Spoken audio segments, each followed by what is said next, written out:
Ladies and gentlemen, good afternoon. We will begin with our prayer to be followed by the national anthem. May we request everyone to put yourselves in the presence of our Almighty God.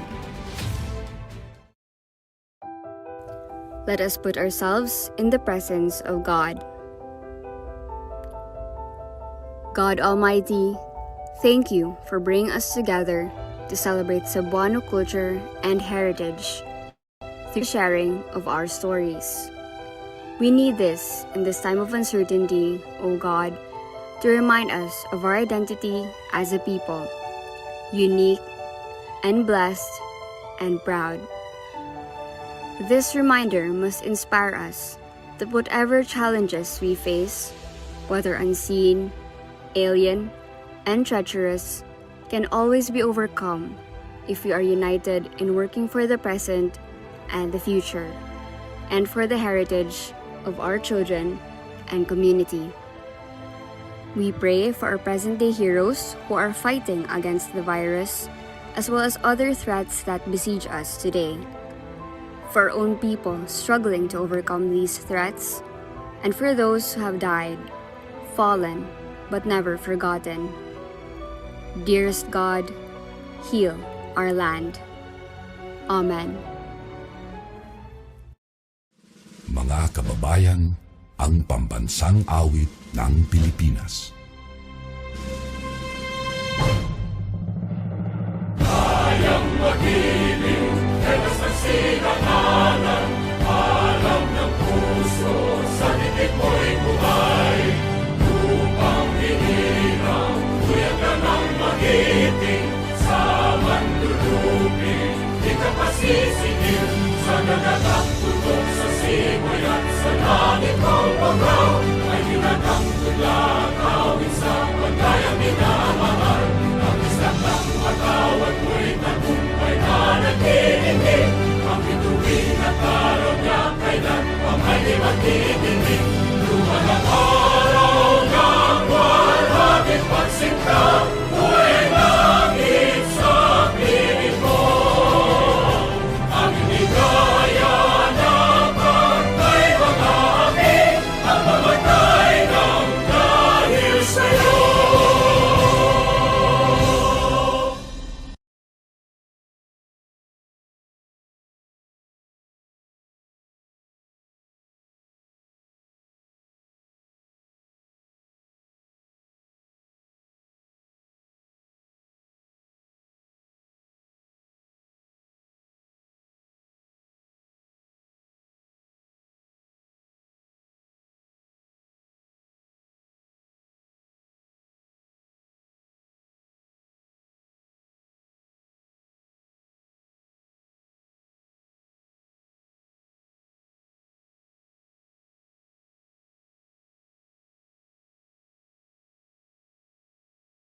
Maayong hapon mga Cebuanon. Welcome to Gabii sa Kabilin 2021 online activities. This is an engaging space to appreciate and experience Cebu's culture and heritage.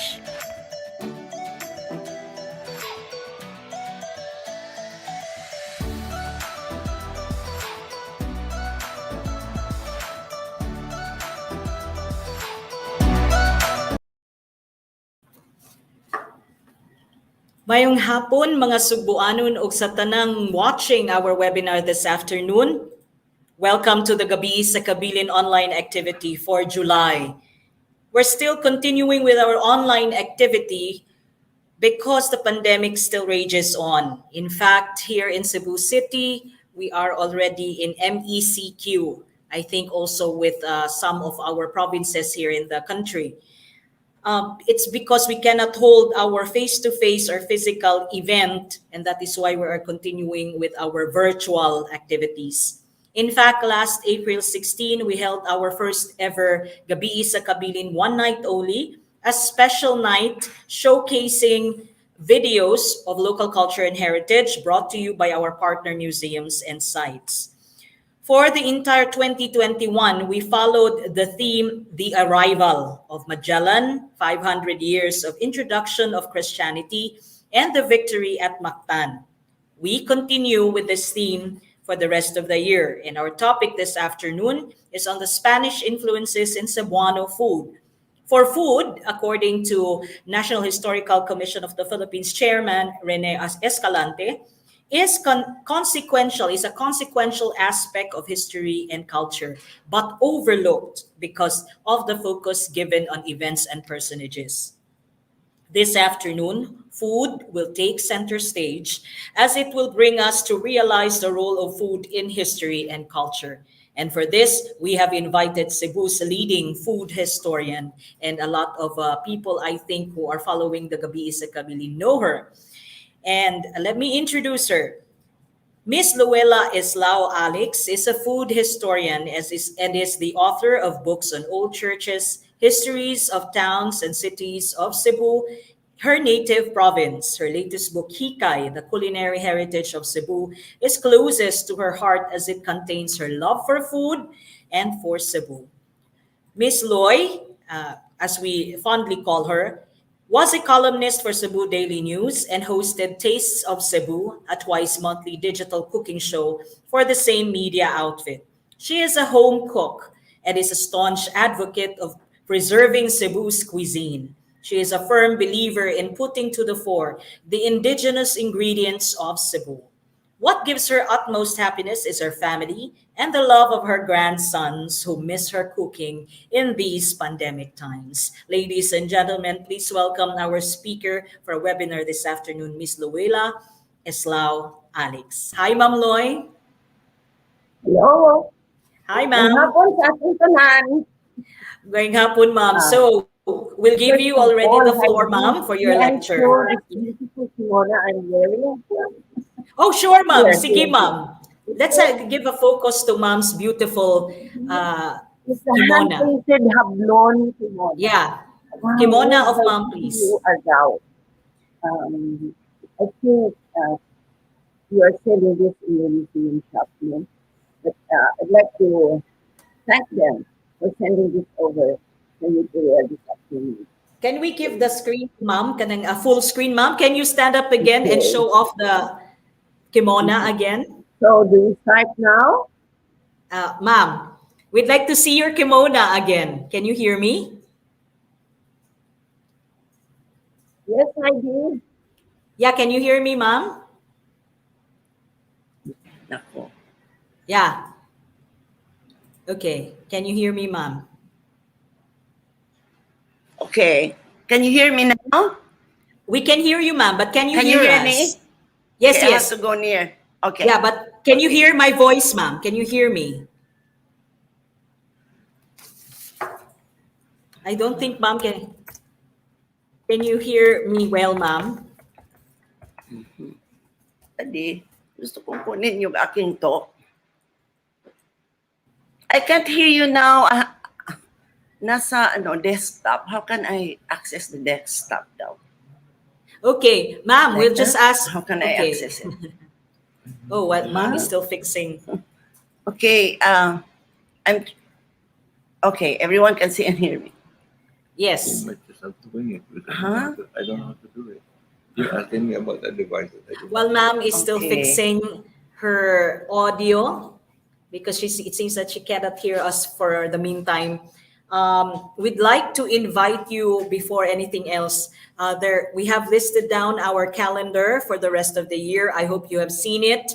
And like I said, we have so many things already set for the entire year. We have our webinar set. I hope you have seen our calendar posted in our GSK FB site. We'd like to thank ahead, actually. I still have to see, though, who are our participants this afternoon. But for this, I'd like to already thank ahead the teachers of the Department of Education, Region 7.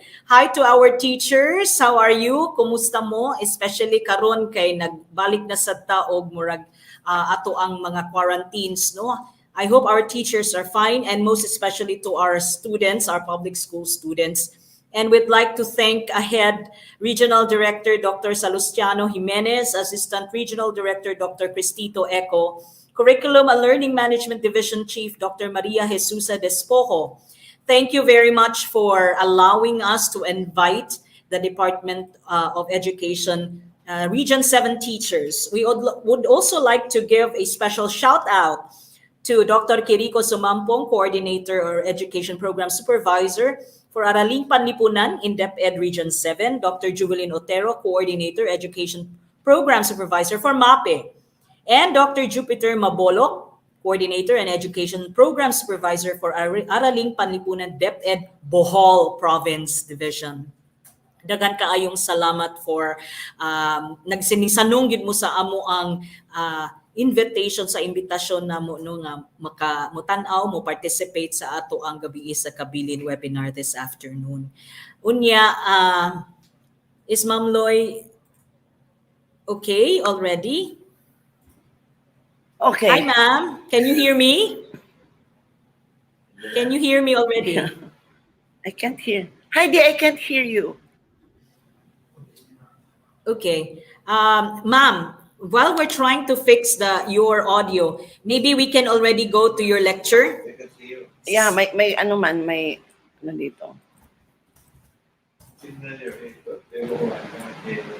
Oo. Ladies and gentlemen, Okay, please welcome back there Ms. is a Louella Alix, our speaker for this Okay. webinar. Can we start? There. Okay.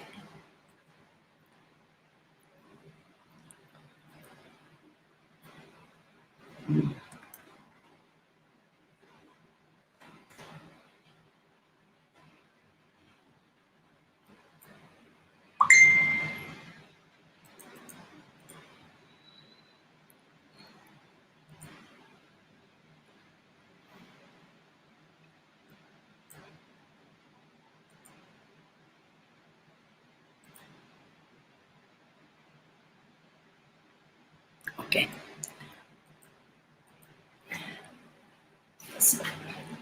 This afternoon, we will discuss the Spanish influence in Cebuano cooking. But before we go to the Spanish era or the Spanish influence, I have to touch on our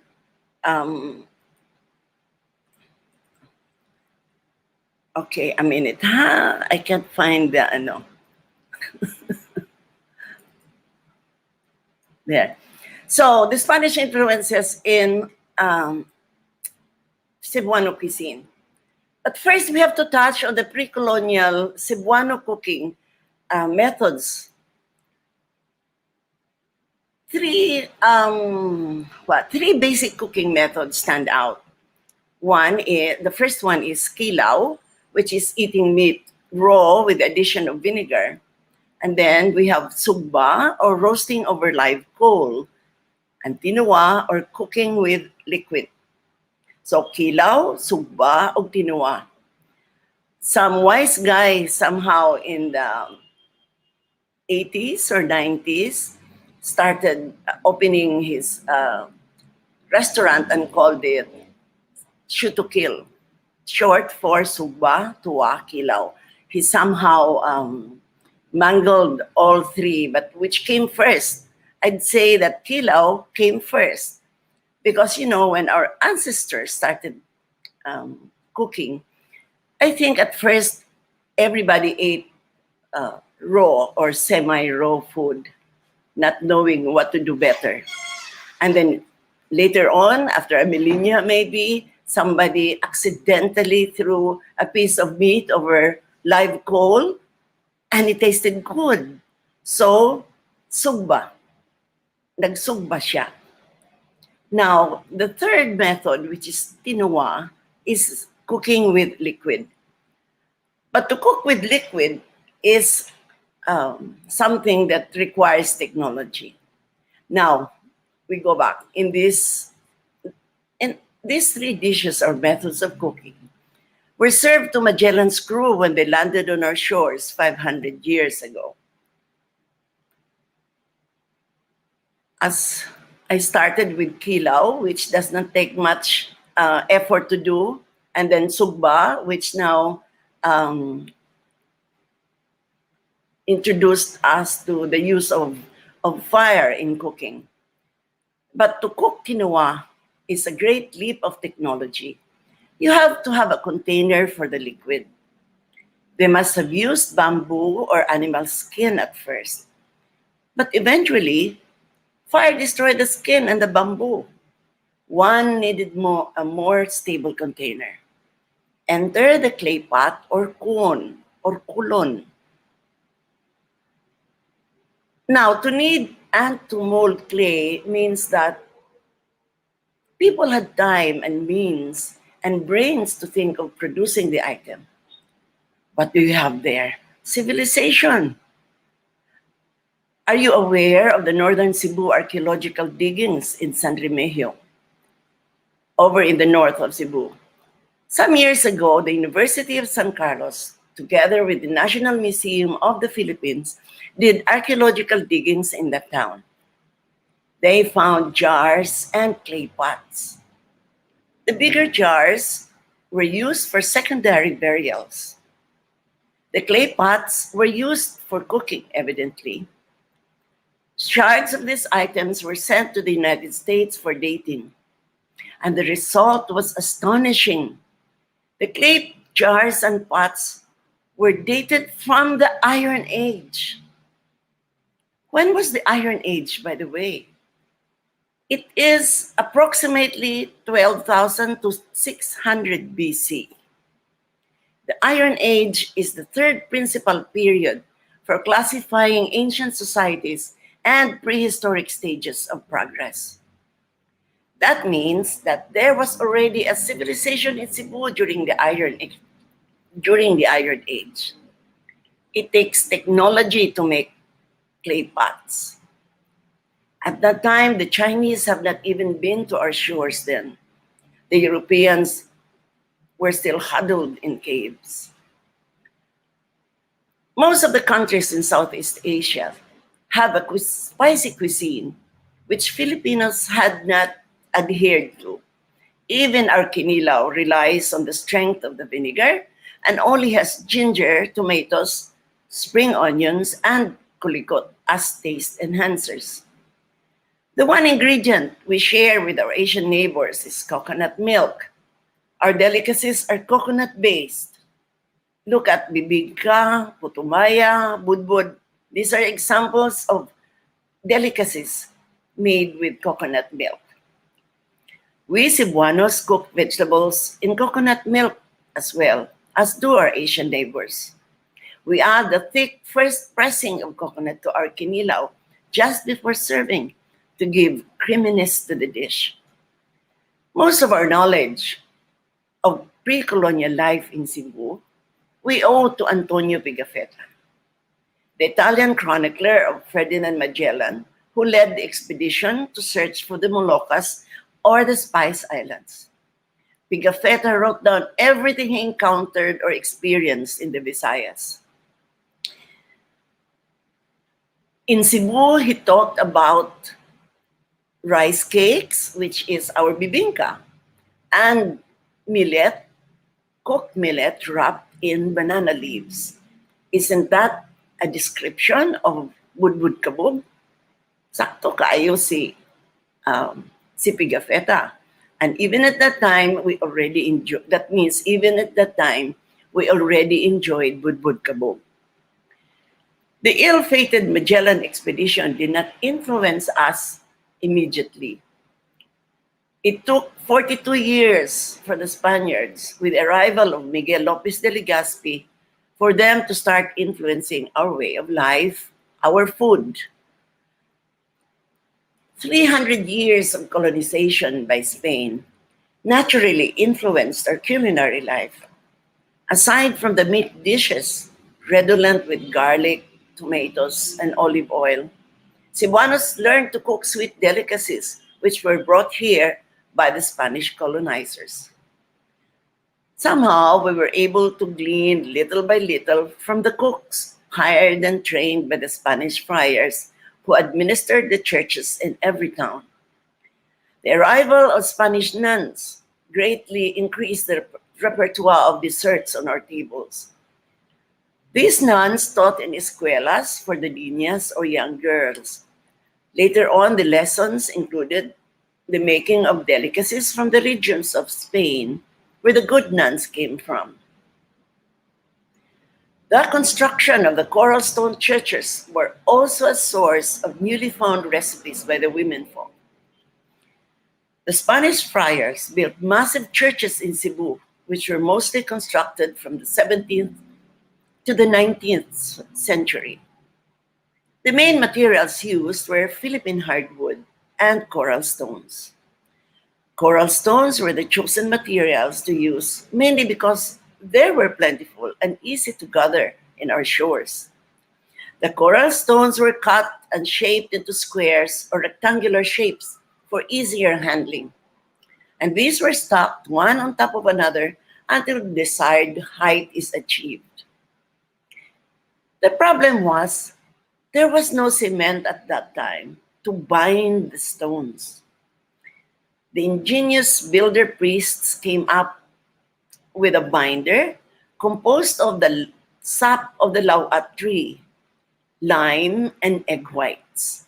It boggles the imagination to think of the number of eggs used during those times. And can you imagine how many egg yolks were collected? So in most places where coral stone churches were erected, we can find the tradition of using egg yolks in sweet delicacies. Surely the housewives then would not have thought of wasting all those egg yolks. And so we learned to make desserts using mostly egg yolks like leche flan, tocino del cielo, yemas, and tortas to name a few. The Spanish influence did not stop with the use of egg yolks. The Cebuana housewife learned the rudiments of baking using equipment which was invented using local materials. We learned to use the horno or clay ovens to bake torta, broas, and masa podrida. The Spanish-influenced delicacies did not erase the bibingka, our puto, and budbud from our tables. We had them as daily fare. The former were served mostly during special events like fiestas and parties. Some of the favorite fiesta dishes are morcon, embutido, arroz valenciana, and caldereta, whether from goat's meat or beef. That is another fiesta mainstay. Note that most of these dishes have tomatoes or tomato sauce. These dishes also call for the use of olive oil and garbanzos, all ingredients which had to be imported from Spain. For family celebrations like the Noche Buena, there is puchero or cocido. These are meat and vegetable stews. We learned to prepare jamon or ham. We also served queso de bola, the Edam cheese, which were encased in red round tins. Dessert, of course, were leche flan, torta, and yemas. When the Spaniards arrived, they brought radical changes to our cooking, even as we continued the practice of the three basic methods of cooking, which was kilaw, sugba, and tuwa. The Spanish colonizers taught us to cook with oil or lard. Thus came the word gizar or gisal, which is to cook with lard, into our culinary vocabulary. Of course, gizar is now gisal, and they taught us how to render fat from animals, mostly from pork. And this explains the practice of making kinapusan. They taught us to make stews like caldereta and puchero. The caldereta and puchero dishes took their names from the cooking vessel. Kay ang kaldero na dako, mao may lutuan sa kaldereta, og ang pucherohan, a big metal pan, was the one used for tenderizing the meat used for puchero. Other influences are the use of tomatoes and garlic, the use of potatoes, carrots, and bell peppers, all ingredients that were brought here from Mexico through the galleon trade. It is astonishing to know that a lot of fruits and vegetables we consider native to us were in fact brought here during the Spanish colonization. Sayote, chico, pineapple, kamote, potatoes, tomato, bell peppers, cacao, jicama or singkamas are examples of vegetables and fruits that came from Mexico. With the Spaniards, we also learned how to bake. The double fire or fire below and fire on top basic baking method. Thus were added as delicacies to our painit like ensaymada and torta. The Spaniards brought cacao and the resulting chocolate drink, sikwate. The word sikwate comes from the Indian Nahuatl word for chocolate, which was sikwatil. We learned not only how to plant the cacao, but also the process of making tablea or cacao discs, which can be stored for a length of time. This drink graces our merienda or painit tables to go with our native delicacies, as well as the sopas or dried bread. The Spanish dishes, however, are not served for daily fare. We have relegated it to fiestas and celebrations, as it is expensive to cook the dishes. The Spaniards brought us the Christian faith as well as a new way of government. And of course, they influenced our cuisine. Now here are common words used used in our culinary practice. As I mentioned earlier, we have, let me see, gisal, which is to saute, prito is to fry, horno, meaning oven or brick oven, estofado, another word for stew, and guisado meaning sauteed, ginisal gyapon na ano, and sarsyado meaning a dish with sauce. Now, on to the next slide, please.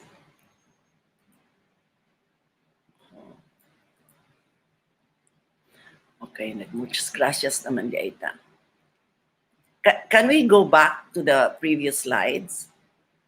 Okay, so this is an example of a fiesta dessert table with the leche flan taking center stage for the dessert table. And then backtrack a little. Now this is arroz valenciana, which is rice cooked according or to the style of Valencia in Spain. And then we have the lechon. By the way, the lechon, pre-colonial times up to, I think, the 90s or the 80s in Cebu City, this was called inasal. The root word here is asal. You know, asal and sugba are different. When you sugba, you only roast pieces of meat from an animal. But for asal, it means you are roasting a whole animal. So, mag-asal ta og manok, mag-asal ta og baboy, mag-asal ta og baka. See? Cebuanos nowadays have learned to use the word lechon because of the many Tagalogs who have stayed over here and who are used to calling this inasal lechon. But for the Cebuanos, it is inasal. Okay, can we attract? So this is a typical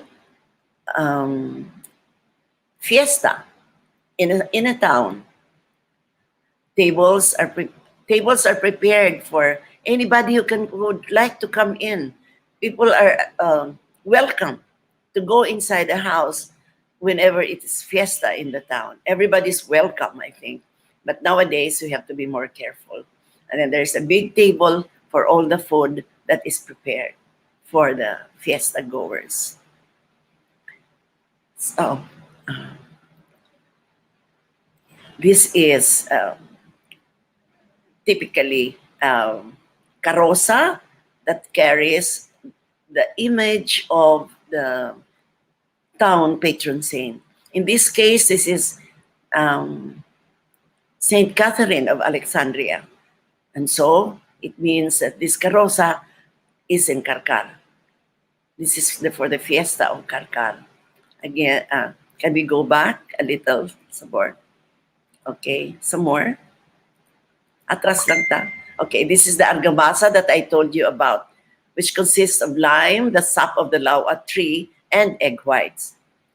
And this was the mixture that was used to put together the blocks of coral stones, since there was no cement during those times.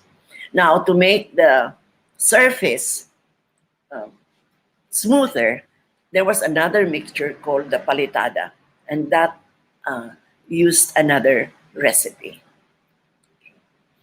So, from Sutukil to Kumbira, you wonder what kumbira or how kumbira came about. Diba, in the towns, if there is a big preparation, people will say, ay, mangumbira mi. You wonder where the word came from. I think it is bastardization of vamos a comer. Kay dili man sila kaapas sa Espanyol na vamos a comer.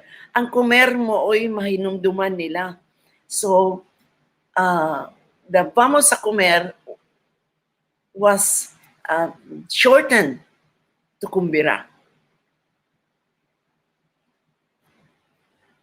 So, from Sutukil, before Magellan arrived, or with the arrival of Magellan, to Kumbira after 300 years of colonizing us.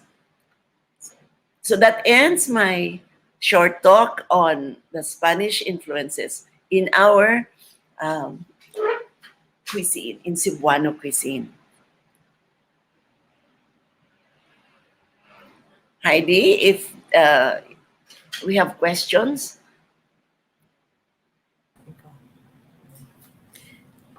Thank you, Ma'am Loy, for your lecture. But before we go to our Q&A, and while we're waiting also for some people to catch up, no, and comment their questions for Ma'am Loy, I think it's also good that we see this video. This is a video that has been posted in our GSK YouTube, and this has also been shared in I think one of our webinars, but maybe this is also a good background for our topic on Cebuano food. Can we watch this video? I think it's only up to 7 minutes before we segue to our Q&A. Thank you very much. We are what or how we eat. The Cebuano and his food.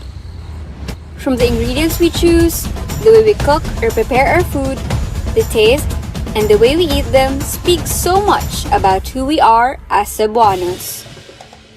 It always starts with the basic, rice. It's the staple. For without rice or humay, or on lean days corn or mais, not even a feast could the Cebuano feel satisfied. For more than just a cereal, the background against which all dishes are set, rice provides the contrast of all Cebuano food and taste. He brings his rice everywhere he goes. Puso is a unique way of handling rice, making rice handy for carrying cooked rice to just about anywhere. It is coconut leaves formed into receptacles, usually heart-shaped, thus the name puso, likened to the banana blossom. In it, grains are placed and boiled. Puso comes in different sizes and other shapes than the kinasing, such as binaki. The Cebuano looks around him, to nature, to the provider of his food. He loves his food fresh, and so for him, the best way to handle food from the source is to do as little as possible. Fresh from the catch to the plate or the pot, and to add as little as possible. Usually added are vegetables, which comes aplenty. Kamunggay, kangkong, sayote, kalabasa puti or pula, eggplant, string beans, ampalaya, carrots, and cabbage. He either wants to eat his catch uncooked, like the kinilaw, fresh raw fish cleaned, sliced, and cooked in pure coconut vinegar and seasoned with ginger, garlic, onions, tomatoes, and coconut milk. Or he cooks his food in the simplest method, like the tinua, where food is mildly soured with tomatoes, the counterpart of sinigang, the national stew or soup dish. The two dishes are a testament to the bounty of the Visayan Sea, which attests a variety of fish. The Cebuanos, who are so close to sea and land, demand for freshness and not mar the pristine quality of what nature has offered him. But practicality also dictates he stores food that will last him for days or save him from the rainy days. The very popular Cebuano adobo, because it is different from the saucy adobo of other regions in the country, could last for days or weeks by cooking it until fat is rendered and the final dish covered in lard, in the expression, natulog sa iyang kaugalingong mantika. Inununan too is fish that could last a few days because it is cooked in clay pot with vinegar, garlic, and salt. Of course, there is buwad or dried fish, also ginamos or salted small fish, and kasahos or jerky, even the chicharon or crispy pork. And certainly, food is not only made to last. It must never be wasted. As much as possible, all other parts must also be made consumable. Take for instance, the famous Cebu lechon, the centerpiece of the Cebuano table during the fiesta or big celebrations. The secret to the best lechon in the country lies in the preparation of the carcass of the pig. It is seasoned with rich condiments and stuffed with spices, and slowly roasted in low fire. The taste is such that it does not require a separate sauce in the eating. The best parts are offered to the guests. But for those who do not reach the lechon in time, there are the pork entrails, or the ginabot, the liver, or atay, and the blood for dugo-dugo. And when lechon has not been wholly consumed several hours or a day after, it can be recooked to another dish, like paksiw or pritson. The Cebuanos initially were not dessert folks. What constitutes or substitutes for dessert then were fruits, many variety of which grows in the island. Saging or banana, nangka or jackfruit, papaya, guyabano, seneguelas, coconut, and the most popular, Cebu mangoes. Cebu also has produced various delicacies from north to south of the island to appease that sweet tooth. In northern Cebu, there is the pintos of Bugo. In Liloan, titays make otap and rosquillos. Mandaue for its masarial or peanut delicacy, tagaktak, a starch-based sweet, and bibingka or rice cake. In the south, the ampao or rice krispies and bucarillo of karkar. Torta of dalaget and argao which uses tuba instead of yeast to make the dough rise.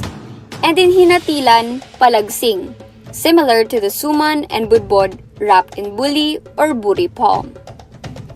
And like the rest of the country, Cebu, under centuries of colonization and in contact with other cultures, has definitely absorbed foreign influences in food. The two biggest influences in Cebuano food is Chinese and Spanish. From Spain, Cebuanos learned to use olive oil, chorizo bilbao, and consume dairy products. He has also learned to saute. From them, the Cebuanos have appropriated dishes like callos, lengua, relleno, and the mixing of vegetables and meat. From China, influences in food only actually entered in the latter half of the 19th century. The Chinese introduced noodles, lugao, soy sauce, bean curd, sesame oil, dried mushrooms, and new cooking like steaming and stir-frying.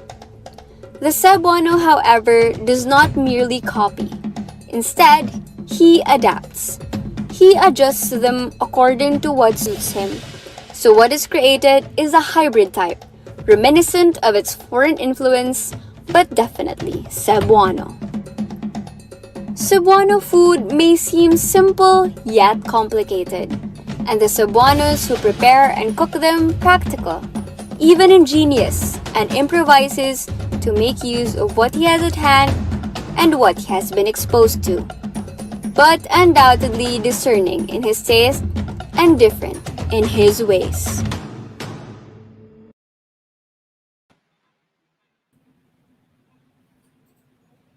All right. Thank you. We had to show that video because we had to iron out some kinks in our technical we're experiencing some technical difficulties this afternoon, but that's always part of the entire digitalization of things, ma'am. So anyway, before we go to our Q&A, ma'am, this was Yes. I wanted you to do this again we started with before you started with your lecture. You wanted to thank someone, ma'am, especially for the outfit, and would like to show off again your outfit. Can we focus on ma'am the screen, please? Oh, yes. Can I? Kanang si Ma'am Dako. Okay. There, Okay. there. Right there. Now, There. let's emphasize. Ganiha wa kay na klaro, ma'am. With the hand-painted sleeves of this kimono. Yeah, this is made by CTU Argao. This woven, the cloth, the Hablon cloth is woven in CTU Argao. And whenever you buy Hablon piece from from Argao, you are helping a housewife. You are helping a housewife earn a living. So the school trained housewives in Argao to weave the Hablon cloth, and so when you go there, some of them will even bring their children along. There are small Wow. kids running around, the looms. There are children running around the looms there. So, and this is an advocacy which should be supported by all of us, so that our weaving industry in Cebu will flourish. So I'm doing my bit by wearing it during my lectures. Thank Agree, you, ma'am. We Heidi. should Thank you. promote. I have to thank Yes. Dr. Dorilyn Concepcion for pioneering the weaving industry in Argao. Okay, thank you. Yeah. And actually, we also, because we could not go to Argao at this point, ma'am, because we are in Yes. East ECQ already, and so is the rest. I think most of the province and the cities. We'd like to also take the opportunity to promote the Casa Gordo Museum Shop, which sells actually the hablon that Ma'am Loy is talking about. So they can actually visit, drop by for a short while in our Casa Gordo Museum Shop, so that you can take a look at our hablon and maybe buy and Yes, yes. you know, And they're reasonably priced yes, for and such a we'll be able to well-done help item. promote. Yeah. Let's Okay. help each other. Yes, ma'am. Okay, And we also notice your necklace, ma'am. It's the puso. it's the puso. I could not include the puso because the lecture will be so long already.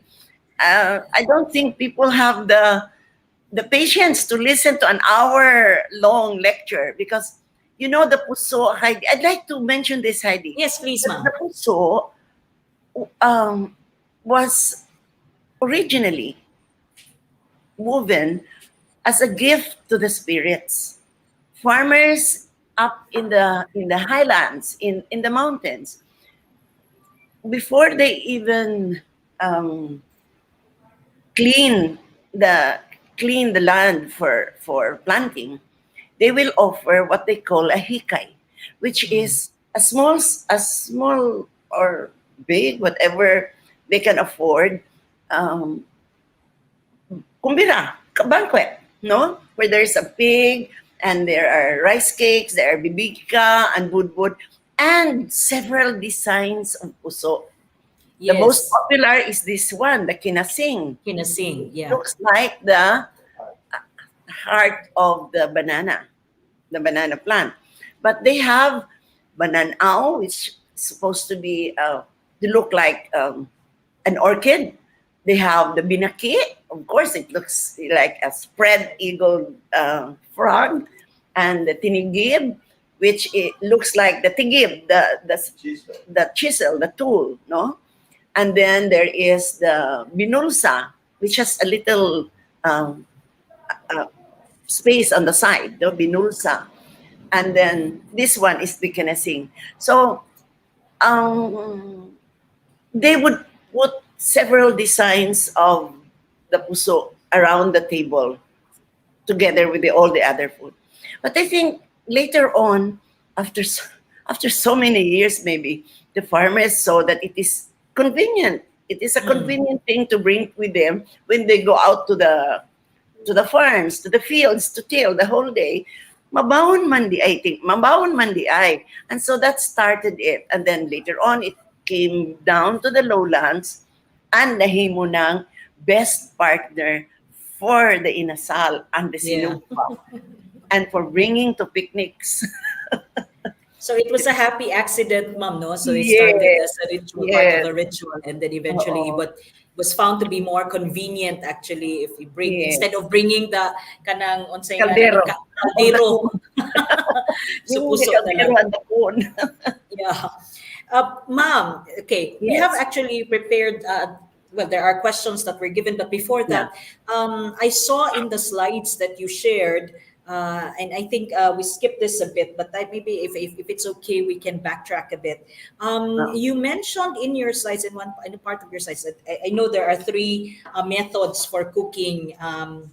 At the point of contact with the Spaniards, so kilaw, Yes. subat, or tinwa, or tuwa. And then you mentioned also about adobong pinauga. What is that, ma'am? Adobong pinauga needs a special mention because people think that the adobo was taught to us by the Spaniards. In fact, Pigafetta mentioned this in a not roundabout, but pinatapsing way ba. He said they also cook pork like we do back home, which was pork cooked in vinegar. Because when the Spaniards arrived, they also noticed that we know how to use vinegar, and in fact, we produce vinegar from coconut, from the sap of the coconut. So they were surprised to eat. Because there were several meals that they shared with us here in Cebu. The first one, they were served I think was like, you can call it tinuwa, but it was dilataan nga baboy. So it was pork with soup, no? And then he said they had grilled pork and grilled fish, and they ate their fish raw. So it was really kinilaw and the sinugba and the tinuwa. Because the next day they started giving them fish in its soup. So nakaisda na sad sila na tinuwa. And then they were able to eat, according to Pugifeta, a pork dish which is similar to ours, to what we have at home. A lot of scholars suspect it is the adobo, the way Cebuanos cook it. Because all over the islands, the Cebuano way of making adobo is different because ours is dry. We do not have saksa. Like the Tagalogs cook adobo, but after they fry this, they add liquid. They add soy sauce. And then, look, our adobo has no Chinese influence. The adobo elsewhere has soy sauce or toyo. We just have vinegar, garlic, and salt. We boil it, we marinate it, and boil it until it's tender. And when it is dry, then we add more lard to it. Or the fat that is marbled in the meat starts coming out of that.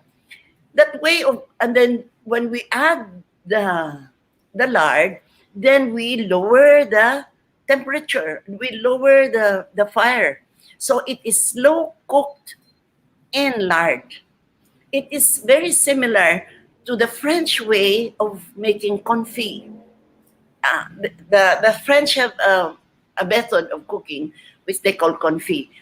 And when you see how they do it, it is really like this.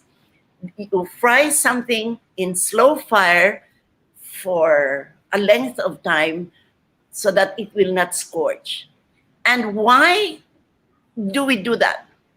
Because when you fry meat slowly in lard, the meat will caramelize. That's why this color. There is no dark brown or almost black color to our adobong pinauga because it caramelizes together. The whole thing caramelizes. So it's the same color all over.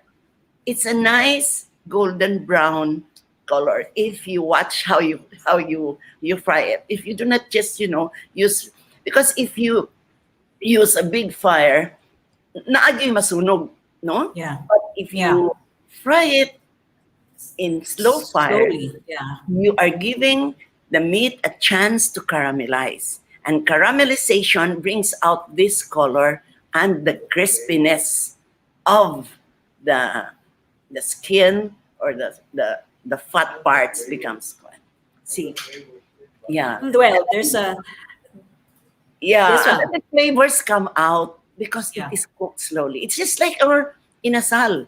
Our inasal is the best in the world because it is cooked for 5 or more than 5 hours in Hours, very slow fire. Slow, good. That secret is in the slow fire. Dili dalion ba? Dili dalion. So you get an even caramelization also of the skin. And so it becomes this color and this crisp. Perfection takes time. You cannot rush I love that. things like that. Perfection takes time. So it's a lesson also on patience, ma'am. Even in cooking. Yes, I agree. So, ma'am, maybe just to go back. So the idea of the adobo Oo. was actually, although the name comes from the Spaniards already, adobo, but there was already that way of cooking Yes. They just before. call it adobo because it's how they do it. But actually, adobo is the method. Mhm. But kita manggod kita ay mo appropriate words. Baka ba ti inata, ingon to siya, adobo ti. Una na adobo. But adobo is the method. And adobao is the result. So the The process dish. is adobo. So adobo, Yeah. but saon taman, ato naman ginganlan og adobo. Mao. It's like, puchero. In Luzon, in Batangas, puchero refers to the cut of the meat. Mm. Ang kanang bulalo di ay we call it puchero because the name we gave it is the name of the cooking vessel, the metal Mm. vessel where we cook, where we slowly also tenderize the beef. But in Luzon, they call it bulalo because they call it by the cut of the meat. Mm. Ya, kita di man ta mo matter sa cut sa meat. Kung Oo. may gibutuan ang putserohan, di putsero di siya. Bitaw. Basta mauna, ma'am. Mauna rin ta, mauna na. Oo, basta mauna. Okay, ma'am, you also in your slides, you included a list of food in pre-colonial Cebu. Can we flash the Yes, list? please. Yeah. What are these, ma'am? Can you tell us a little bit about them? So this is the list given by Pigafetta actually, that he saw deer and pigs. Wow, we had deer Yes. before, ma'am. Huh? We had deer before. Yeah, we had deer because when they arrived, we still had forests. Wa pa mahurot ang atong kahoy because our forests were denuded when they started building the churches.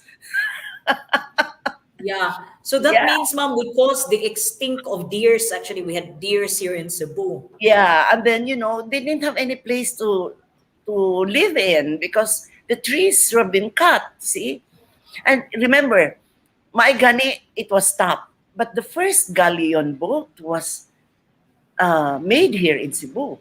Yeah. After the first one, then they transferred. It was a good thing because after the churches, the galleon making would have really made a desert out of the island. Yeah. Kaya mahurot man yun atong kahoy. Kay kahoy ba ang ships, di ba? Correct.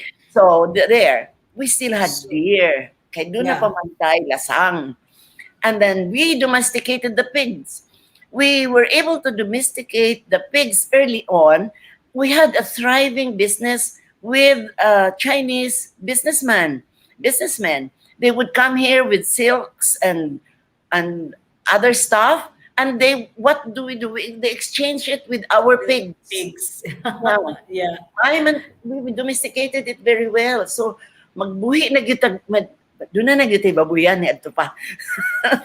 Mga unay gitag baboy, ma'am. You could remember Baboy. Sir Jobers Babersales mentioned the reason kuno nga why we didn't become Muslims is because they get ka give up sa atong love for baboy. For baboy. That's true. And then our kadagatan, our seas had sardines. Until now, you can still see the sardine run in Moalboal. Yes. But imagine that was all over. We are surrounded by the sea. And the sea has been very generous to us with shrimps, oil, and then during low tide, we can go panginhas and get morsels from there, crablets, little fishes, which we make into tinua right after. Yeah. And then we had big fishes like tangigi. And aside from the pigs, we also had wild boar. Lahi yun tong wild na pig. Baboy ihas yun ni ma'am. Baboy ihas, which is all black with tango, with horns. Horn ba na di? Oh, tusks. Our baboy ihas has tusks. Yeah. So lisod-lisod tingali i-domesticate kay mag-gore man ka ug imong duawok imong duolon ba. Hindi na siya wild boar, ma'am, kung na-tame na domesticate. Ang kuman sigari na tame but we still have wild boar up in the mountains. Oh, yeah. Up there in the Trans Central. Early morning Halas. when you pass by, look at the sides. Sometimes you will be rewarded with a sight of a wild boar. We have We have seen it twice, Mr. Alex and I. Wow. Yeah. Ma'am, so you also gave us a list of, I think these are fruits. Can we go to the next slide Yes. after that? And you also gave us some, what do you call this, Yeah. ma'am? You have These are really ours. These are the plant food, no? Like mabolo. Mabolo, I don't know how many people. We have towns named after these trees. Na ay Yeah. mabolo, na ay bugo, sana, katmon, ba? And so jackfruit is ours. When they arrived at point of contact, they saw that we had jackfruit, bananas, coconuts, of course. Coconuts which fascinated Pigafetta no end. He wrote such a long description of the coconut, its What's with uses. the coconut, ma'am? Why was Huh? he very fast? What was he fascinated with the coconut? Because when they landed in Humunhon, the first landing was in Humunhon. That was the first thing that was given them by the locals who went near the ship, and they gave them coconuts. And then they drank coconuts. Imagine you have been through 3 months of, perilous journey, nahutda na mong tubig sa ocean, and then you're given this coconut with, and then you can drink it, and the water is sweet. And then he says, when you open it, the meat is so sweet and so good. Kung naging siya kaayo, he even wrote na daghan kaayong mabuhat, and the leaves are made into roofs. The trunk is made into houses. He wrote about the uses of the coconut because he was so fascinated by it. I think any Westerner who would come here, when exposed to our fruits or to our trees like the coconut, would be just as fascinated. But Pigafetta was just a more what you call that, more intrepid than the rest. And he could write. Yeah, so he could write. So Santol, they did not, maybe when they came, it was not mango season. Kaya ang ilan na naman nakita ng paho, which is a small mango na mura na siya og olives, og imong kanang preserve. So they saw the paho, but then siguro dili good season. March pa man. Di ba May man ang mangoes, good traditionally. But they said we already had garlic and we had sibuyas bisaya. We didn't have sibuyas Bombay, the bulb, but we had already also mais. This is our indigenous tinigib na mais, the small ones. And then we had figs. Imagine we had figs. Why didn't we plant more fig trees? Yeah. Where We are had the fig trees? figs. Of course, we had rice and we had plenty of honey. And then they said we had mongo, which was similar to their. They have these small lentils. It's similar to their lentils. And then, surprise of all surprises, they saw that we had sugar. You know, the sugar that was seen by the Spaniards here, it was raw sugar, because from the back door, the Arab traders would bring saplings roundabout Manakay because it comes from New Guinea, diba, in the Pacific. And then they got it there and brought it to Spain, brought it to the Middle East. And then when they started going to Moluccas for the spices, they would bring saplings. And some of them planted it in Mindanao. And so from Mindanao, it went to Cebu, to the Visayas. So we had sugar cane here. In fact, naay na sa registro dito na in Pigafetta's account that between meals, they would be given sugar cane. Kanang tubong pag-uson. Yes, pag-uson. So, you see, our sugar we call kamay. It is a Cebuano word, kamay.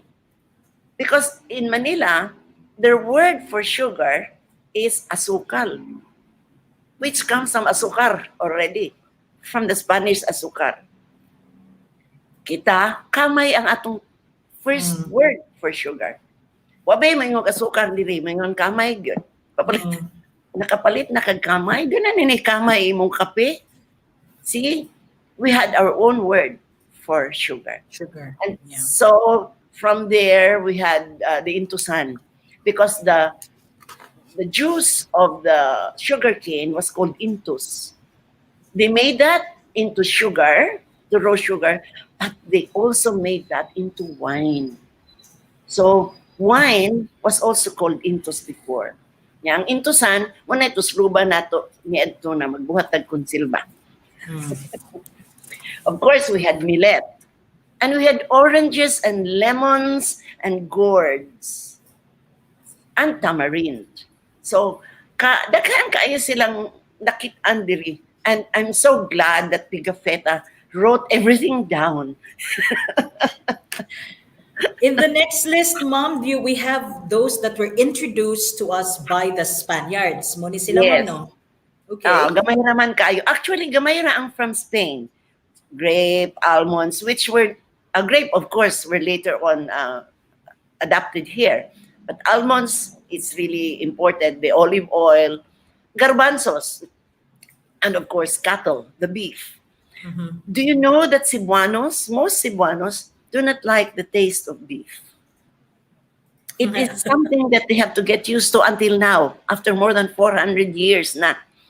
Cebuanos do not like beef. Papiliun Yet- mo beef and pigs or pork. Cebuanos Okay, baboy will yun ta, Ma'am. Baboy yun. And But then- bukaon rag beef, Ma'am, kung sa burger. kana inana, oo. Pero kana ganing pabukala na gani, most people in the towns would say langsi mana. That's why they put a lot of ginger. That's also one Cebuano culinary quirk. We put ginger in everything because we do not like langsa. Oh, okay. You put ginger with fish. You add ginger to most dishes. To tinuwa, there is ginger. And then, ang sinugba, butangan pag ginger ang tiyan sa isda. Isda. Naman ganin ginger ang atong putumaya. Bitaw. We do not like any suspicion of langsa or gamey taste, and that is removed by the ginger that we add to our dishes. And so, unsa pa man mga exotic magkaayong ginigikan sa Spain. Pasas, kanang raisins, granada, mura ng kanta ni Yoyoy, dadan, granada. And then wine, of course, and cheese. We And there learned were those, Ma'am, there were those also that were introduced in coming from Mexico. The foods these coming from ones. Mexico were, how'd you call that? A lot more. Our sayote, our tomatoes. We didn't have tomatoes before. It had to come from them. The cacao. The pineapple. Definitely. Kanang kamote, ingon na to ato, ila din na. In fact, the word kamote is very near the Nahuatl word for kamote. It's kamotil. Muna na sila nila, dash L. Like, atong sikwate comes from sikwatil, no? So, papaya. I always thought papaya was native to us. No. The lonely Mexican that they conscripted in the army brought seeds of papaya. I think. The avocado, guayabano, even the balimbing. My God, even the balimbing, the chico, ang singkamas, and of course the big peppers. Because all we had was kanang gagmayng kulikot. Our sili was only kulikot. But, Mexico had a lot of chili varieties. It's really the home. So, from Mexico, through the galleon trade, we got a lot of food was introduced to our diet. And we are the fortunate ones for that. See? Yeah. Ang Cebuano or the Filipino adapts and accepts what is good from others. And so we become better. Di ba? Guwapa man ta. Guwapa ang Cebuana. Pero kung ani mo og foreign blood, she becomes world-class beauty. Wag yun na. Kung ang gani ni mo og kuan, mas mo guwapa, mas mo lami. Yeah, but we are actually made more colorful and more abundant, actually, ma'am, with the introduction of these things. So thank you for these things, ma'am, no, for telling us. Sorry we had to backtrack a bit, but now we're open to our questions. And before we do so, before we entertain our questions, I'd like to just thank our participants from DepEd Region 7. We've seen participants from Cebu City, Lapu-Lapu City, Mandaue City, Karkar, and Siquijor Division and Bohol Division. Thank you very much for joining us this There's afternoon. one from Bantayan, I can see. Oh, yes, from Bantayan. Yeah. For the information of everyone, Ma'am Loy actually wrote the history of Bantayan in the 55-volume Cebu Town History Project of the Cebu Province. So we're ready for our questions, ma'am. Let's have our first question. This comes from Henny Colina Ito. Mayong hapon, I would like to ask if there were certain food that were served only for the chieftain or dato. Narabag yung specific food for them, ma'am. Well, you can take the clue from Pigafetta's account. You know, when he said that the king sat in a mat eating turtle's eggs, which were placed in a porcelain plate. Maybe turtle's eggs were not for everybody. But you see, look at this. Cebu, at the point of contact, Cebu was an egalitarian society. Even women were respected and were treated as equals by the men. The subjugation of women started when Westerners came here. When the Spaniards came here, they taught us their way of governing, their way of life. But Cebu, remember, was, again, as I say, an egalitarian society. Pareho tang tanan. Except for the respect for the elders. That is essential in our culture. But I think, kanang manyon ka nga, only for the dato, maybe because he can afford it. Ug maka-afford kag palit, then you can eat it. I really believe that we were not people who were subjugated like others. But pare-pareho ra gyud ta ni adto. And So it was a meritorious meritocracy. Like you cannot have a tattoo if you did not go and fight a battle.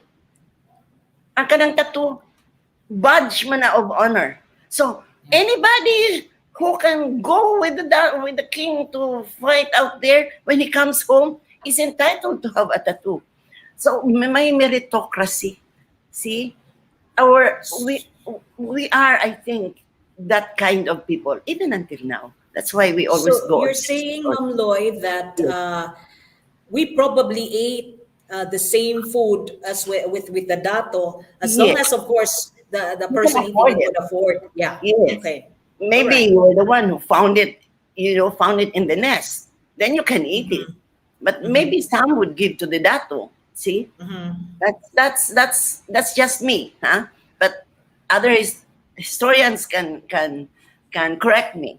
But that's just my opinion. Thank you, Ma'am Loy. Let's go to, thank you for answering that question. Let's have the next question, please. This one comes from Benjamin Gomo. May hapon, Madam Louella. Sa isla sa Bantayan, they also have this kinila with different shells that abound in the island. Related sa culinary history din sa mainland Cebu. Lami ko no kayo, ma'am. Lami lagi na kanon. Of course. Kilaw is just a method of cooking. You can even kilaw pork. If you marinate pork in vinegar, somehow maluto na siya chemically. So what more for seashells? The best would be the seashells and the fish. And Bantayan has so much of that to offer. I am Bantayano at heart. Daan naman gani kilaw nga sa kuan ma'am no pasayan anya we have Oo. now today kaning sinuglaw nga daan na sa sinugba nga baboy. Yeah, Yes, you're right. oo, sa bulan. Oo. Mm. So, So it's the a method ra seashells, kasi. the different seashells that are made into kinilaw is of course part of our culinary history, part of our kanang culinary experience. Oo. Okay. Thank you for that, Ma'am Lloyd. Let's go to our third question. And after our third question, we will now put in our first question for the trivia. Okay, natay trivia, ani, Ma'am. But let's Yeah. go to our third question first from Junlee Arthur 111.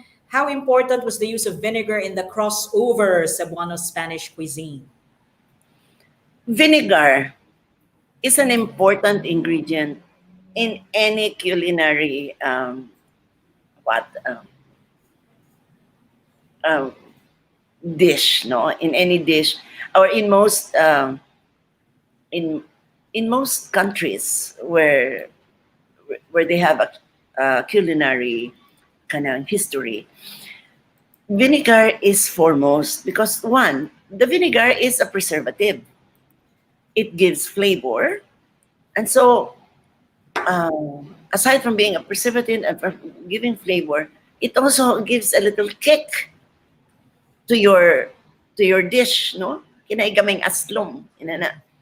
So don't think there is any question there. And the crossover, as I said, like the adobo. When Pigafetta saw the adobo, he said it is cooked just like ours at home. So gamit sa silang suka sa ilang katong adobaw na Yeah. nila. Oo. So yeah, it crosses over. Thank you for answering that, Ma'am Loy. Let's give Ma'am Loy time to breathe, to catch her breath, and then let's have our trivia.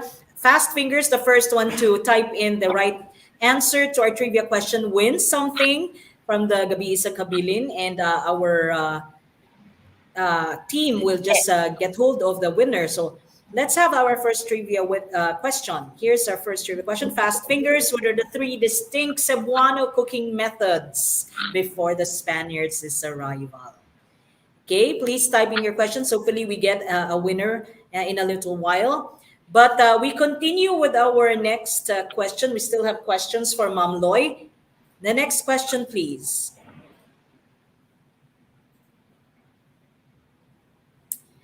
From John Gilbert Bulletin, how about the native delicacies like bibingka, nilitgid, suman, etc.? Is there any Spanish influence or influences after the Spanish occupation?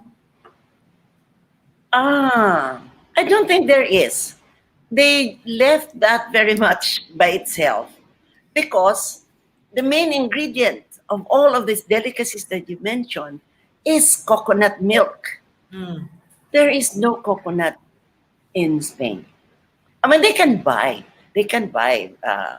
foreign brands like canned coconut milk, but as a rule, they don't have coconut milk.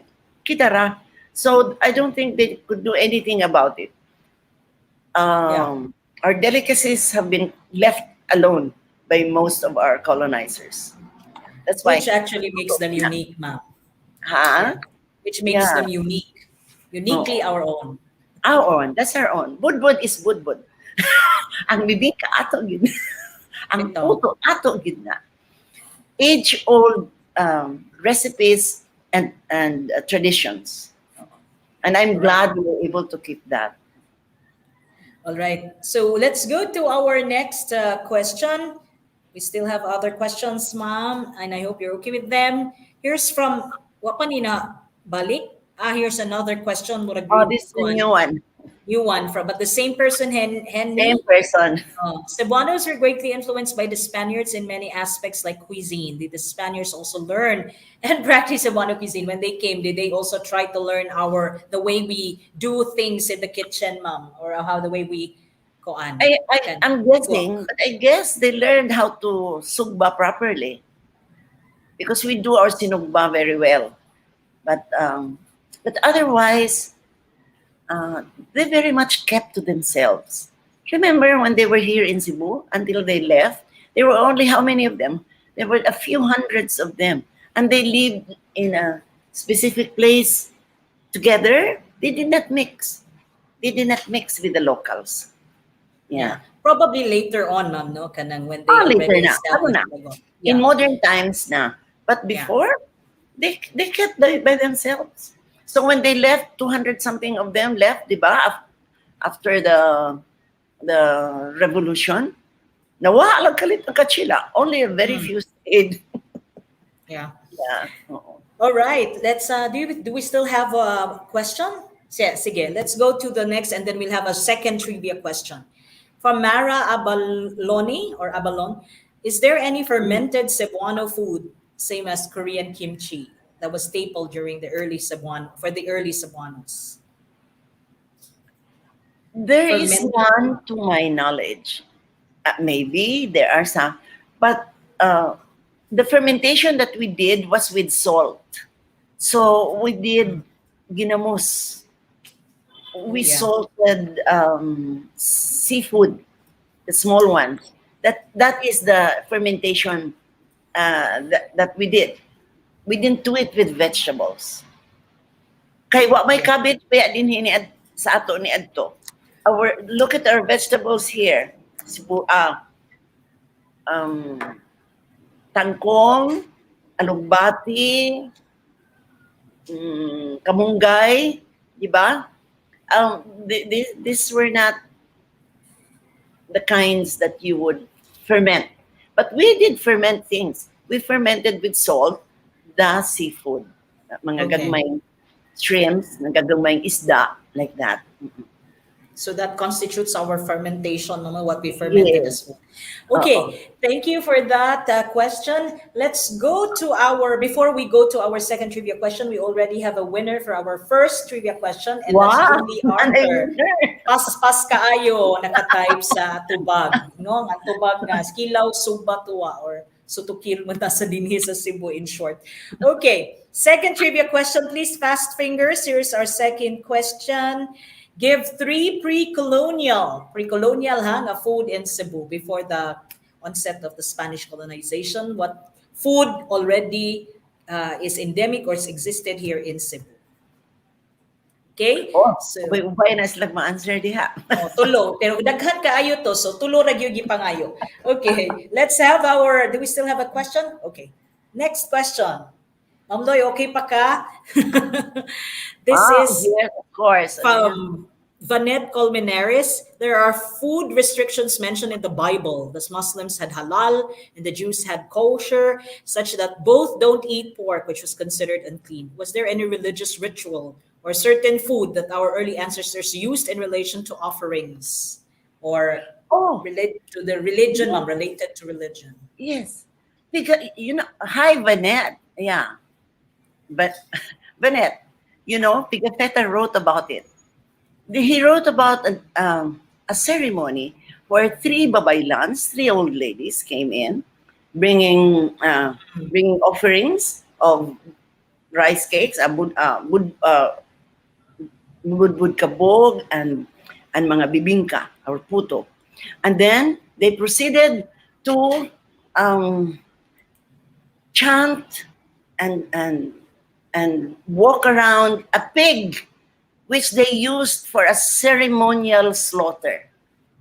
The 3 old ladies had lances. Actually, had lances, and they went around not mimicking, but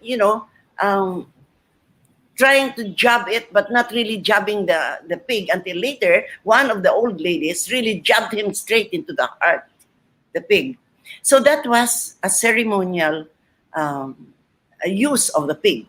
But afterwards, when they cleaned the pig, I'm sure they got the liver and the heart to read something there, because that's how this goes.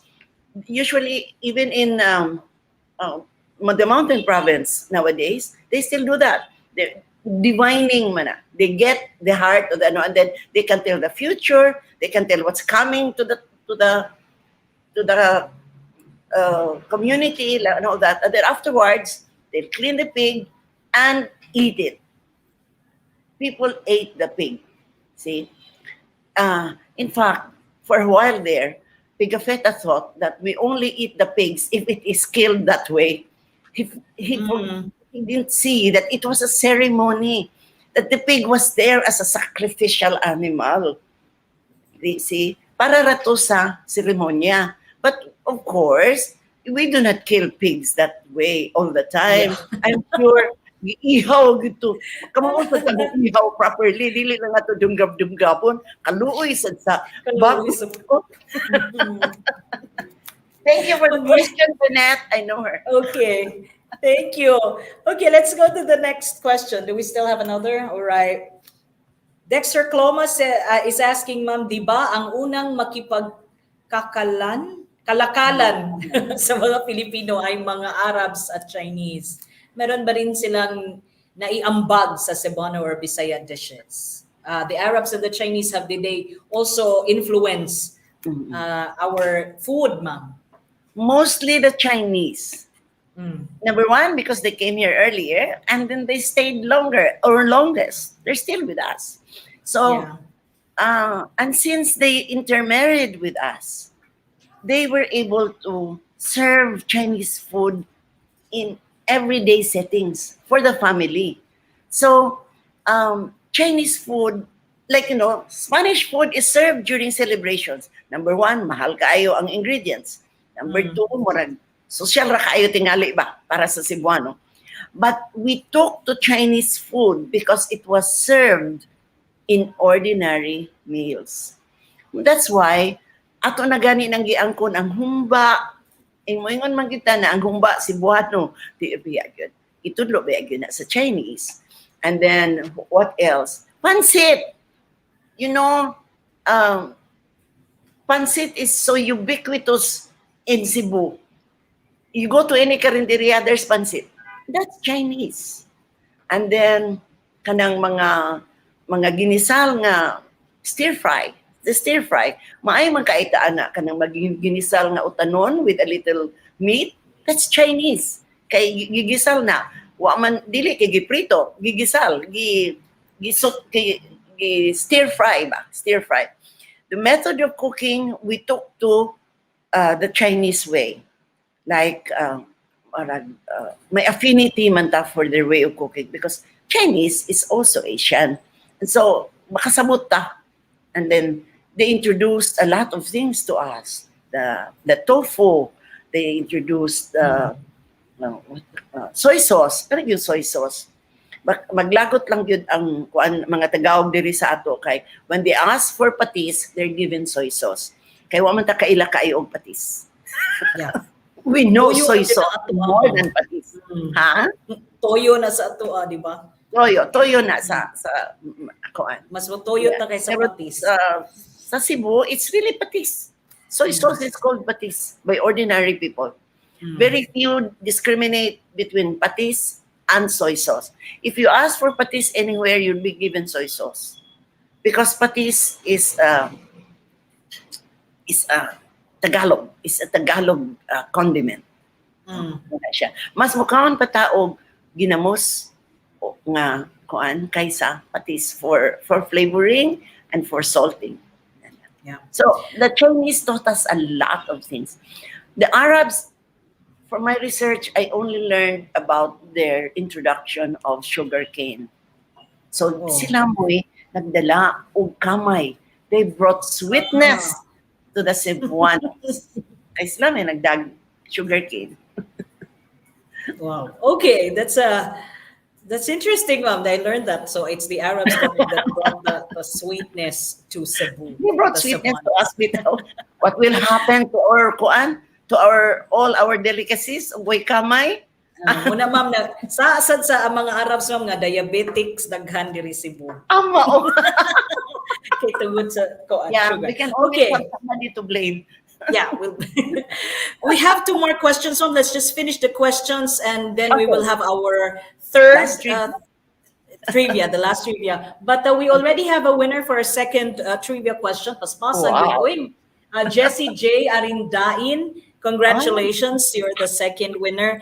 And don't worry, our team will get hold of you to ask how we can or how you can claim your prize. Let's go to our last two questions before our third trivia. And then, again, this is from Henny. Ito, naay daghang porma ang puso. Ngano kaha ang mga ibaligya nga puso kay kinasing radyon?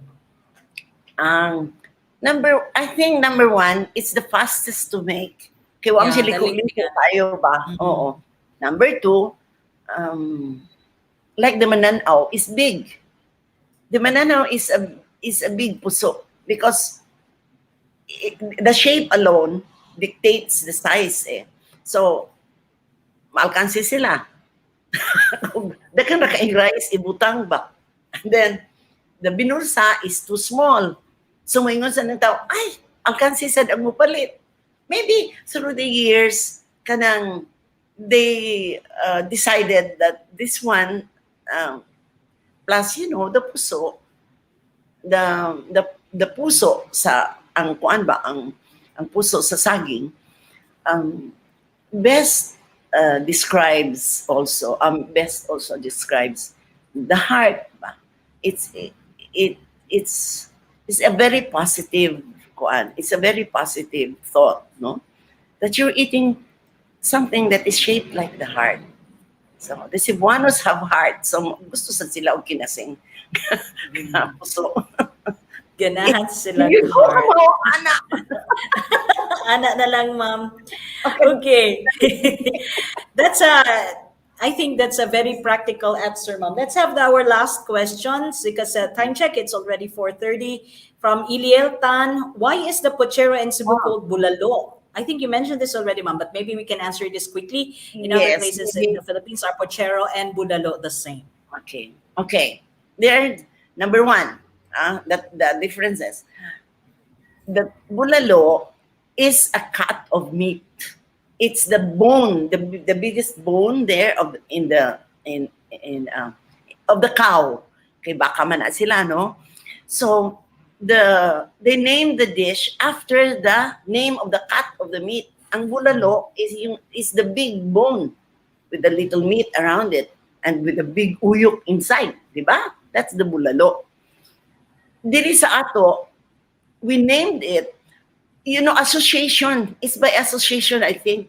Maybe because the friars before, when they would ask the cook to buy that cut of meat, and nga ilang pahumukon, would have them use the big pocherohan. It's a pochero. The deep metal pan. Kanipang, basta dako na siya pang pista, tingali na. It's a deep metal pan. Parang kaldero nga dako gani. And then, that is called a pochero. Or a caldero. Diba? Ang caldero is smaller. The pochero is bigger. It's really for you to use for soups, for tenderizing meats, na dagko kaayo nga pieces. So we named it, ang atong pochero is named after the vessel, the cooking vessel. Sa Manila, in Batangas, it's named after the cut of meat. So that's number one, a basic. Number two, difference. We put vegetables in our pochero. It has corn, it has kalbasa, it has bamboo shoots, and cabbage or pechay. In Manila, it's a clear broth with the piece of beef there, with the piece of that big bone of the bulalo. They don't add anything. And ang sa Cebuano pa, naay ginger. Naagi luya. Haron dili lang sa. Thank you again for answering that, Ma'am Loy. Although you mentioned it, thank you for answering that question about the bulalo, giving us a difference between the bulalo and pochero. Yeah. Even in, I had a show with Claude Tayag, and somebody from Batangas was asked. There were three of us, Ilocos, Central Visayas, and the one from Batangas. Taas kayo na namong debating ang bulalo o pochero. But it's clear, ma'am, no, nga the bulalo is the piece of meat, the bone, the part of Yeah. the big bone of the beef, Mhm. and then pochero is actually the name of the vessel. Okay, Mm. and then No, but it's stuck to us, so the dish now is called pochero. Chero na yun. Chero na yun. Okay, thank you for that, Ma'am. That I did not know, and thank you for telling us that, Ma'am Lloyd. And we thank everyone who gave us their questions, sent in their questions. Before we say goodbye to Ma'am Lloyd and thank her, let's have our last trivia question. Trivia number 3, fast fingers. Here's the question. The argamasa mixture used to put together coral stone blocks consist of lime, lao at tree sap, and blank. What it's the last ingredient there, the missing ingredient for the armagasa. And fast fingers, we still have actually 2 more trivia questions, but we'll be posting them after this webinar. So those who want to get a prize, you may still do so by answering the 2 missing trivia questions actually after this webinar. So please watch out for that. It will come right after this webinar. And we'd like to thank, of course, Miss Louella Alix, Ma'am Loy. Dagan kayong salamat. You made this afternoon gutom for me, ma'am. Murag after this, we'll head out and eat somewhere. Kaming a team. Pochero. Sa puchero ni ang last. Oh gosh. We have to check our choles anima. But thank you, good Ma'am Loy. So many things I learned this afternoon about our food and how colorful and how wonderful the culture of the Cebuanos are. Na in just the food itself, diha gid makita ragani. So thank you also to everyone who's listening to our webinar, who's watching our webinar. Ma'am Loy, before you leave, would like to show to you your certificate. We'll send this to you. The certificate of appreciation is given to Miss Louella Alix for sharing her expertise and time as resource speaker of the webinar from Sutukil to Kumbira, 300 years of culinary history during the Spanish colonial period. During the Gabii sa Kabilin nawala na 2021 online activity for July, given this 30th of July, here at Rafi, and this is signed by Rafi President and CEO Ms. Amaya Aboitiz Fansler. Ma'am Loy, will have this said to you. And again, Ma'am Loy, daghan gyud kaayong salamat for sa pagsanung sa among imbitasyon to be a speaker. Thank you, ma'am. And we'd also like to thank GSK 2021 partner museums and sites, especially to the Rafi Kabilin Center for hosting this July webinar. We'd like to thank DepEd 7, public school teachers, and the heads of the Region 7 office. And we'd like to thank the GSK Organizing Committee, Rave, Martel, Renren, Verla, Sigrid, Mac, and Melka, and of course, Chad from the BDG Stakeholder Management, our Stakeholder Management Officer for our partnership with DepEd. And of course, our IT guys, I forgot what they are, Clint Mantingali Agos, sorry, for helping us with our connection to ensure that we really stay online. And we thank you, of course, our audiences. Daghan kayong salamat. We'll see you in August 27. Interesting kayo sa dato webinar. We did not know that there's so many dances about the sinulog po. Daghanan, mas ma-shock lang ta, ma-shock lang ta ani kay daghan kaayo og mga versions sa sinulog dances, and that's what we're going to be talking about. Napagini demo sa mga lain-laing sayo nato sa sinulog variants, no. So that's August 27, and I hope we will be able to see you then. We'd like to tell you that our evaluation form will be posted after this webinar, right after in our GSKFB page, and please give us 7 to 10 working days to send you your certificates. Don't worry, we will send them to you, and you may chat us if na ganahan gid mo makuha dayon, but just give us 7 to 10 working days, because murag manual pa ni among pagpadala. We'll find a way to send them to you as early as possible, but just give us this leeway. Daghan kaayong salamat lagi sa tanan nga ning tunga sa ato ang GSK webinar this July. Ang kaning webinar is going to be posted gihapon in the GSK FB site for those who would like to review. And please, for those who still want, and people who still want to see our webinar later, naara gihapon sa ato ang Gabii sa Kabilin FB page. And with that, daghan kayong salamat. Please, everyone, keep safe. The cases are rising. For those who have not been vaccinated, please, can I get vaccinated? if you want, sige, di na lang tabaghuna-una sa to kagalingon, but if you want to take care of your family, of your loved ones, and others, if you really care, please get vaccinated, because I think as we see explained the cases really, and those that have perished because of the COVID-19 virus are those that are not vaccinated. So please get vaccinated, everyone, and keep safe. We still have to wear our face mask, if possible, face shields, and social distancing, and wash our hands, please, kanunay. And if we can stay at home, let's stay at home if what good day business outside. And with that, goodbye, everyone. Thank you, and I'll see you in the next GSK webinar.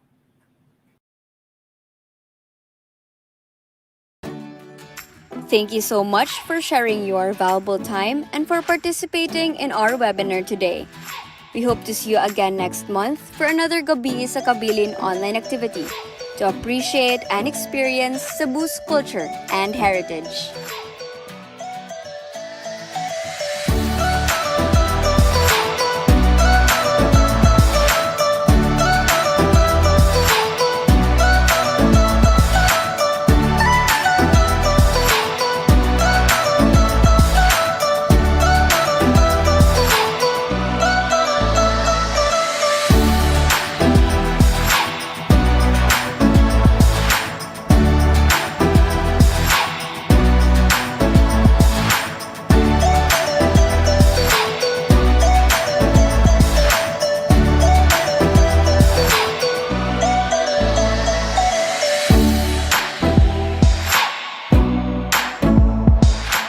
Please don't forget to like our Facebook page and subscribe to our YouTube channel. Again, daghang salamat!